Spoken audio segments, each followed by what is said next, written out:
Hey guys, how's it going? So, this new character Chizuru just came out, and a lot of people are wondering, is this character any good? Because a lot of people were really disappointed by Yuki, and so I think people are a little more hesitant of whether they should actually pull this character. So, let me just go everything I have with this character. So, I have 57 crit rate, 183 crit damage. My current set I'm using is just the attack and crit damage set. Ideally, I would want the third set to be the agony set, but every time I roll one, it turns out to be really bad. Now, why am I not using that new 4-piece set? Well, it kind of sucks. If you look at the math on it, it's actually a 4-piece set to essentially get the equivalent of 1 morale. So unless the wording is wrong, it seems like complete garbage, and nobody should really get it as far as I can tell. The current partner I'm using is Zatera. Now, a lot of people are probably thinking, should I get that 5-star partner? Well, the 5-star partner is better than Zatera, but not by enough that I think it's really worthwhile pulling unless you have some money to spend or you really love the character. Zatera is deceptively good, same as Douglas, the 3-star, because how the math works is increasing the attack by 16% is actually way better than it actually seems, because so many things increase it either additively or multiplicatively that it turns out an attack increase often ends up being more, which is pretty silly. So let's go over all of her cards and the epiphanies. So she works in a really strange way. Essentially how she performs is she puts on the cursed shackles on an enemy, and when the cursed shackles are on them, every time the enemy is attacked, you get a willow wisp. When you get 5 stacks of willow wisp, you're able to create 1 Shadow of the Moon card. And then each Shadow of the Moon card, when you have another one, combines and stacks on top of each other. So you get Shadow of the Moon 1, 2, and then when it gets to at least 3 stacks, it becomes Shadow of the Moon plus. And then it goes up to 5 total stacks, increasing the damage and the amount of hits, right? So you get a lot of damage right there. So Karmic Flames puts Cursed Shackle on. Pretty much most of these epiphanies, how they perform is worded very strangely, but if the enemy already has Cursed Shackles on them, it then does that secondary effect. Generally, I kind of like the second one the most, where if you already put Cursed Shackles on them and you use this on them again, it reduces the cost of the next card by 1. So pretty much to 0, which is pretty nice because it makes it so it's like a 0 AP attack afterwards. If you weren't going for that, then I would maybe just go for something like the first one with the additional hit, just because she scales off additional hits so well, which can be pretty good. And the 5th one only really works for AoE, but I don't really recommend going for it. It costs too much AP overall. Now we go for Tsukuyomi. This gives you more will-o-wisp stacks. I would say that the best one is probably this middle one, because this actually stacks indefinitely. It doesn't go away until you actually use Shadow of the Moon. So if you just can continually cycle this or copy it, then you're able to get like, well, I've seen someone with 54 attacks on Shadow of the Moon, which kills anything in the entire game pretty easily. But if you're not getting that one because you didn't get the infinite combo or you don't want to do that, then I would go for something like this. This sometimes easily goes for like 9 will-o-wisp at a single time, and after that it kind of just goes for like the best possible thing that's giving you most will-o-wisp, so like this one with a triple hit attack or something. Next, Bound at Dusk. A lot of people are really confused about this card and don't quite understand it, so let me explain.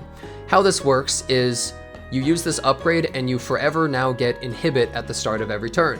You can no longer gain AP except at the start of the turn or on Ravage. So none of these other sources like Ray ult is going to be able to do that. And a lot of people are asking, is Ray bugged? It's not working, because they have Inhibit and they don't quite understand that. Now the benefit is Shadow of the Moon gets buffed with an additional hit, which obviously is incredibly strong. But the secondary bonus is, this is worded incredibly poorly, hopefully changed soon, but essentially one of the cards in your hand of the other combatants, so not Chizuru, now goes -1 cost at the start of the turn. That's what it does.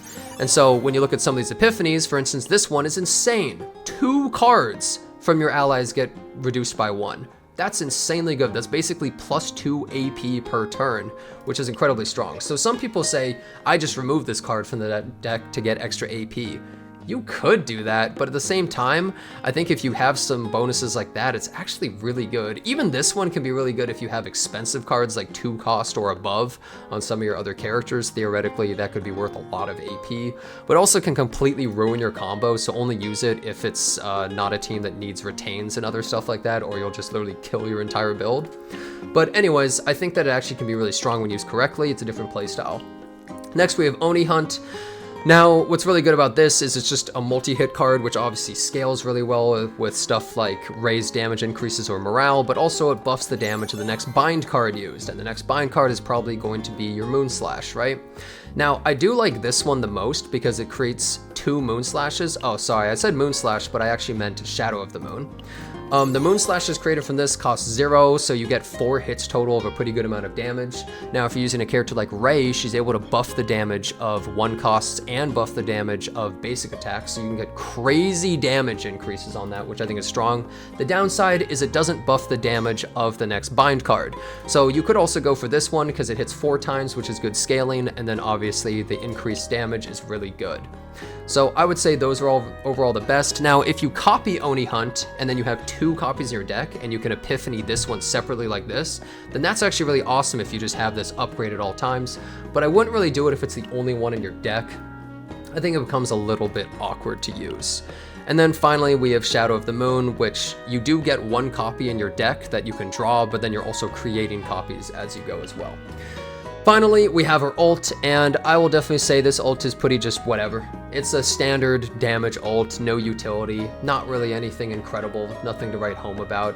It takes a while to stack. When it gets fully stacked, it's pretty good, but it's nothing crazy for 5 AP. I prefer more utility ones where you draw cards and everything. So, what are the best characters to use with her now? Well, they showed in the initial showcase her with Tressa and Rei. And honestly, it's a damn good team. It's really strong. So you really want extra characters in your team. Why? Because you need all of this stuff for Shadow of the Moon. Once you put Cursed Shackle on, you need as many attacks as possible on that enemy, right?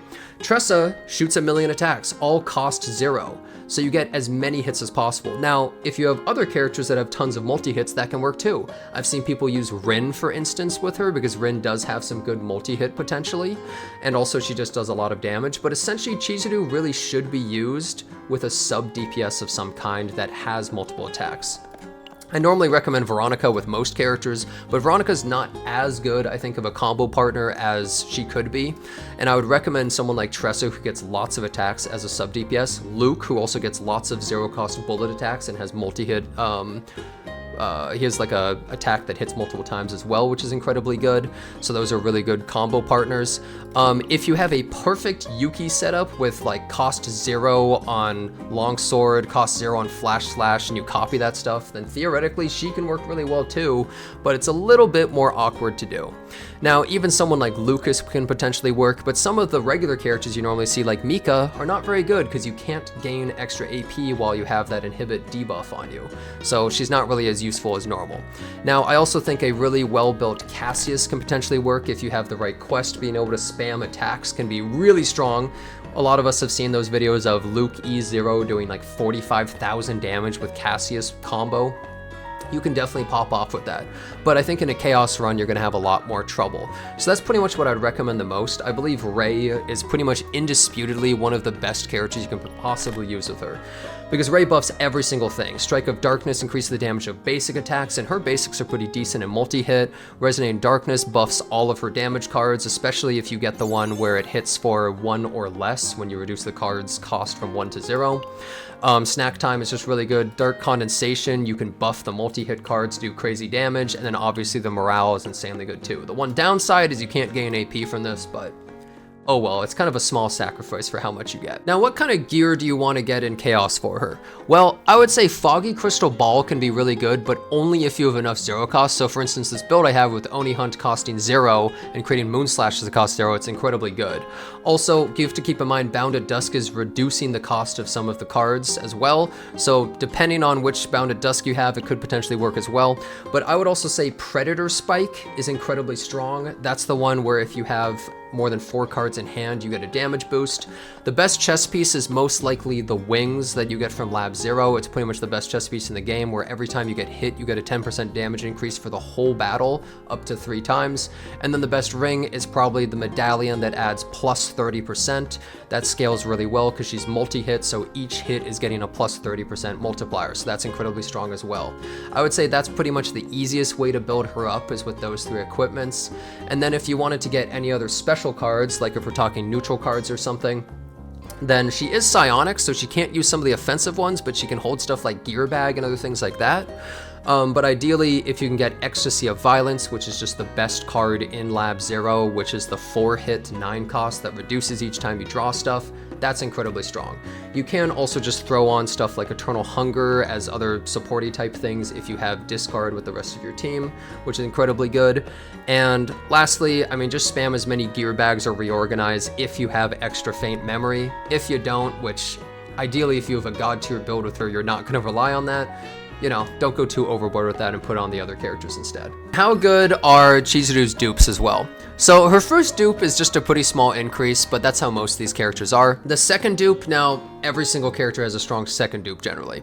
This one is really good where it essentially ramps up the next Shadow of the Moon plus that you're trying to use. I would say it's strong enough to the fact that it might even be worthwhile to use Shadow of the Moon at only 3 stacks each time just to cycle a little bit faster potentially. And this is like a big increase of consistent damage for her. This one, increasing damage of her ult, is completely inconsequential. It doesn't really make that big of a deal. The fourth one, most characters have this where they start getting a stacking mechanic of damage increase. It's good. It's not like the biggest deal ever, but it's a nice boost because it's additive, keep in mind. So increasing that multiplier of the multi-hits really well. The fifth one is nothing. The final one, this one is pretty damn good, getting the extra hit, but it's not really necessary. I don't really think you need the dupes on this character all that much, but if you are going for dupes, I would just probably go for the second one.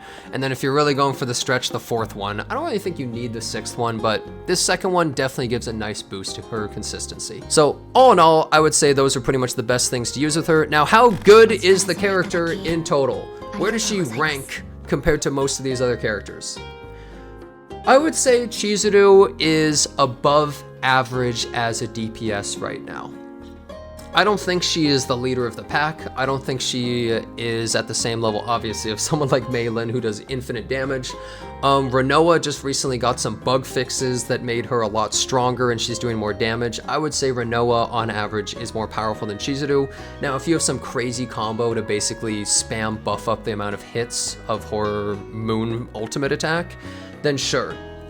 She'll do more damage than most other characters, but usually that kind of setup takes so long, it's not very practical, and I would say a character like Renoa is probably better.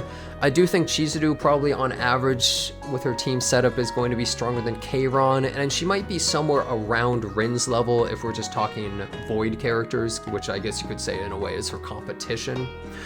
I would definitely say she's better than Yuki as a whole. There's not really much content in the game that Yuki's designed for unless they go out of their way, like in Basin, and specifically say, here's buffs for this character under this circumstance, right? Otherwise, just in general, I think she's like a pretty solid character, not some sort of must-pull character, but she's also not bad.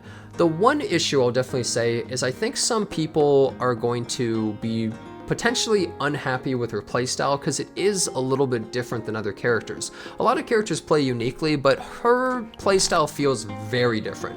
Also the fact that you essentially are running 2 DPS and then like 1 kind of support. A lot of people might run into issues of survivability or just not really liking the feel of the playstyle, not feeling like they can make any mistakes or defensive enough. So some people might run into some problems there. I could definitely see that coming about. But all in all, pretty solid character. I would say that she's fun. I would say she's pretty good. Don't build her new set unless there's some sort of mistake on the translation of that and it's actually doing way more than it says. Just go that 2-2-2 set, pop on Zatera, the 3-star partner, and I think you're off to the races, really. Fortunately, on her banner, you can pull for Tressa and Ray because they both happen to be there as the 4-stars, so pretty easy to set up the team. Anyways, thanks so much for watching this video, and I hope to see you next time.